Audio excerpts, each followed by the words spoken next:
Hello everyone, आज हम बात करते हैं DeLorme and Watkin techniques of resistant training की। बेसिकली हमने डिफरेंट टेक्निक्स भी पढ़ी हैं रेजिस्टेंट ट्रेनिंग की। तो सबसे पहले हम डिलॉम को आज फुली देखेंगे कि किस तरह जो है टेक्निक्स प्रोग्रेशन करते हैं, किस तरह इसको स्टेप बाय स्टेप लेके चलते हैं। बेसिकली इसका इंट्रोडक्शन पहले है। तो जो DeLorme and Watkin techniques for resistant training है, ये एक सिस्टमेटिक एंड प्रोग्रेसिव मेथड है जो डिज़ाइन किया हुआ है ताकि इन्हांस हो मसल स्ट्रेंथ एंड इंड्योरेंस। ये टेक्निक्स इन्वॉल्व कर रही होती हैं involve a specific set and repetition using a incremental weight based on your 10 repetition maximum। जो वेट जो होगा को इंक्रीज करेंगे वो किसकी बेस पे होगा, वो 10 रिपीटिशन मैक्सिमम की बेस पे होगा। इसमें हम देखेंगे इन टेक्निक्स को स्टेप बाय स्टेप, और इस तरह हम प्रोग्रेशन देखेंगे कि वीकली कैसे प्रोग्रेस करते हैं ताकि कंटिन्यूसली इम्प्रूवमेंट आए।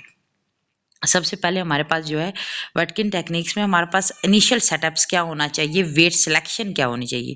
तो हमारे पास इनिशियल सिलेक्शन जो होता है उस सेटअप्स में हम 10 रेजिस्टेंट मैक्सिमम लेते हैं। अब 10 रिपीटिशन मैक्सिमम का मतलब क्या है, इसकी डेफिनेशन ये है कि मैक्सिमम वेट जो हम लिफ्ट कर सकते हैं फॉर अ 10 कंसेक्टिव रिपीटिशन, यानी कि उसके साथ हमने 10 कंसेक्टिव रिपीटिशन करवानी है, ठीक है, उसको हम कहते हैं 10 रम। अब इसमें जो है हमने वेट की इंक्रीमेंट करना है। 10 रम होगा तो उसके साथ हमने हाफ वेट जो है इंक्रीज करना है। फिर हमने पहले स्टेप में, दूसरे में हमने क्या किया, दूसरे स्टेप में हमने 3/4 जो है वेट इंक्रीज करना है विद 10 रम। फिर हमने फुल वेट जो है इंक्रीज करना है विद 10 रम के साथ। ये हमारे पास वेट की इंक्रीमेंट है। अब जो वेट की जो रिजीम है, हमने पहले सेट जो है उसमें हमने क्या किया, 10 टाइम हमने किया with half of the 10 resistance maximum. इसी तरह हमने सेकंड सेट में 10 टाइम विद 3/4 10 रम के साथ किया। फिर थर्ड सेट जो है उसमें हम क्या करेंगे, 10 time with full 10 resistant maximum के साथ हम एक्सरसाइज परफॉर्म करेंगे। इसको ही हमने जो है प्रोग्रेशन प्लान बनाया है, जिसमें हमने वीकली स्केड्यूल किया कि इंक्रीमेंटल स्ट्रैटेजी क्या होनी चाहिए। तो वीकली हमारे पास जो सेशन है वो हम प्रोग्रेस कर रहे होते हैं एक्सरसाइज को 4 टाइम अ वीक में। तो हमने सजेस्टेड स्केड्यूल जो होता है, ज़्यादातर हम Monday, Wednesday, Friday and Sunday रखा हुआ है, बीच में एक एक दिन का रेस्ट रखा हुआ है, जैसे ट्यूसडे हो गया, थर्सडे, सैटरडे रेस्ट पीरियड है। तो इसी तरह हम क्या कर रहे होते हैं, इनमें वीक में रेस्ट देते हैं। इंक्रीमेंटल प्रोग्रेशन कैसे होती है इसकी वेटकिन की, सबसे पहले हमने क्या किया, हाँ, ईच वीक जो है हमने क्या करना है, 10 रजिस्टर मैक्सिमम को इंक्रीज करना है। एग्जाम्पल ऑफ प्रोग्रेशन, ये हमारे पास एग्जाम्पल है, जैसे कि वीक बाय वीक हमने ब्रेक डाउन किया। सबसे पहले हमारे पास है फर्स्ट वीक ने आपने क्या करना है, आपने ज्यूम रखा कि 10 मैक्सिमम रिपीटिशन पे एक बंदा जो है वो क्या करेगा, 1 kg वेट उठा सकता है। तो हम उसकी जो एक्सरसाइज है फर्स्ट वीक के लिए हम क्या करेंगे, पहले जो है हम 10 टाइम रखेंगे विद हाफ kg के साथ। फिर हमने दूसरे में हमने क्या किया, 10 टाइम रखेंगे विद 3/4 kg के साथ। फिर हमने 10 टाइम करवाया विद 1 kg के साथ। ये हमारे पास फर्स्ट वीक था। अब हमारे पास आ जाओ सेकंड वीक पे। सेकंड वीक में हमने प्रोग्रेशन किया बाय 10 रजिस्टर मैक्सिमम को बाय 1 kg। तो इस तरह हमारे पास न्यू जो 10 रेंज रजिस्टर मैक्सिमम होगा वो क्या हो जाएगा, 2 kg हो जाएगा। अब हमारे पास एक्सरसाइज रिजीम क्या होंगी, 10 टाइम विद 1 kg। फिर हम क्या करेंगे, फिर 10 टाइम करवाएंगे विद 1.5 kg। फिर हमने क्या किया, 10 टाइम करेंगे विद 2 kg। अब हमारे पास आ गया थर्ड वीक में हमने क्या किया, अब हमारे पास जो इनका हम फिर 10 रेजिस्टेंस मैक्सिमम इंक्रीज करवाएंगे विद एनदर kg के साथ। तो अब हमारे पास हो गया नई जो हमारे 10 रेजिस्टेंस मैक्सिमम जो है इक्वल टू 3 kg हो जाएगा, क्योंकि हमने 1 kg इंक्रीज कर दिया। तो हमारे पास एक्सरसाइज रिजीम क्या बनेगी, 10 time with 1.5 kg, 10 time with 2.25 kg और 10 टाइम विद 3 kg। ये हमारे पास इंक्रीज होता जाएगा। ये हमारे पास एक्सरसाइज रिजीम और जो इंक्रीमेंटल स्ट्रैटेजी है और वीकली स्केड्यूल है। अब हम बात करते हैं डिटेल एक्सरसाइज इसको ब्रेकडाउन, इसका ब्रेकडाउन क्या होगा देखें।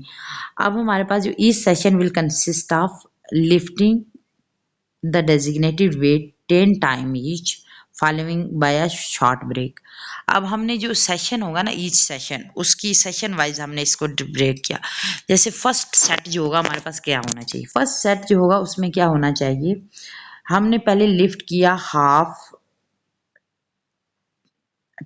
10 रजिस्टर मैक्सिमम वेट, यानी कि half kg in a first week हमने यूज किया, और उसको हमने परफॉर्म किया 10 रिपीटिशन। ठीक है, 10 दफा उसके साथ हमने 10 रिपीटिशन परफॉर्म की और फिर पेशेंट को बोला कि आप रेस्ट करो। अब हमारे पास सेकंड सेट आया, हमने पेशेंट को क्या बोला कि भाई आपने जो है 3 आवर फोर्थ जो है 10 रिपीटिशन मैक्सिमम के साथ वेट उठाओ, और यानी 3 over 4 kg in a first week हमने पेशेंट को बोला कि उठाए। अब उसने क्या किया, उसके साथ 10 रिपीटिशन किया और फिर उसने ब्रेक लिया। ठीक है, अब हमारे पास थर्ड सेट आ गया। हम क्या करेंगे, उसको पेशेंट को बोलेंगे कि अब जो फुल वेट है उसको उठाओ विद 10 रिपीटिशन मैक्सिमम के साथ। अब उसने क्या किया, 1 kg जो है इन अ फर्स्ट वीक में उठाया और उसने 10 रिपीटिशन मैक्सिमम जो है वो परफॉर्म किया। ये जो सेशन है, इस सेशन में हमारे पास 30 लिफ्ट होंगे। ठीक है, टोटल पहले लिफ्ट में उसने क्या किया, पहले सेट में उसने, यानी पहली दफा उसने पहले सेट में क्या किया, हाफ 10 लिफ्ट किए विद हाफ 10 रजिस्टर मैक्सिमम के साथ। फिर उसने 10 लिफ्ट किया with 3 over fourth 10 repetition maximum के साथ। फिर उसने 10 लिफ्ट किए with full repetition, full weight के साथ 10 रिपीटिशन मैक्सिमम। ठीक है, इस ड्यूरेशन में उसको पेशेंट को जो है वो प्रॉपर रेस्ट के का भी जो है ख्याल रखना चाहिए, उसकी हाइड्रेशन का भी ख्याल रखना चाहिए, ताकि जो है वो उसको मैक्सिमाइज हो उसकी परफॉर्मेंस और रिकवरी रहे। ऐसा ना हो हम उसको फटीक की तरफ लेके जा रहे हो। इसी तरह प्रैक्टिकल टिप्स जो हैं, प्रॉपर वार्म अप बहुत इंपॉर्टेंट होता है, क्योंकि मसल जो है वो प्रिपेयर होते हैं और उनमें इंजरी जो है वो नहीं हो सकती। इसी तरह फॉर्म एंड टेक्निक्स जो है उन पे हमें फोकस करना चाहिए ताकि इंजरी जो है वो ना हो और मैक्सिमम एफिशिएंसी आए। कंसिस्टेंसी होनी चाहिए, क्योंकि अगर आप कंसिस्टेंटली वर्क कर रहे हो, प्रोग्रेसिव आपने जो प्लान है स्केड्यूल के साथ स्टिक रहोगे तो आपको ऑप्टिमल रिजल्ट मिलेंगे, अदरवाइज नहीं।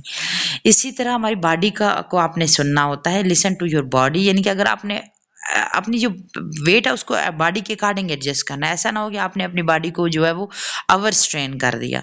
ओवर स्ट्रेन का मतलब है बहुत ज़्यादा आपने वजन दे दिया, वेट दे दिया, जिसकी वजह से कोई पार्ट जो है इंजर हो गया या फटीक में चला गया। बेसिकली जो है at the end of this presentation conclusion ये है कि जो डिलोम और वेटकिन टेक्निक्स हैं ये consistent and progression and form के तौर पे हमें यूज़ करना चाहिए, इनको फॉलो करना चाहिए, और ताकि जो है मसल जो है वो उसकी स्ट्रेंथ हो और इसकी एंड्योरेंस जो है वो अच्छे तरीके से बढ़े। क्योंकि अगर ये हम प्रॉपर तरीके से नहीं करेंगे, इसको प्रॉपर तरीके से कंसिस्टेंटली प्रोग्रेशन नहीं रखेंगे इसमें, या हमें स्टिक टू दिस एक्सरसाइजेज नहीं होंगे, तो जी जो मसल की स्ट्रेंथ जो डिज़ायर है या एंड्योरेंस है वो हमें नहीं मिलेगी। इसी तरह ये स्ट्रक्चरल अप्रोच ना सिर्फ हमें जो है वो हेल्प कर रही होती है कि मेजरेबल गेन, बट ये हमें जो है रेजिस्टेंस ट्रेनिंग की सेफ्टी और सस्टेनेबिलिटी को इंश्योर कर रही होती है।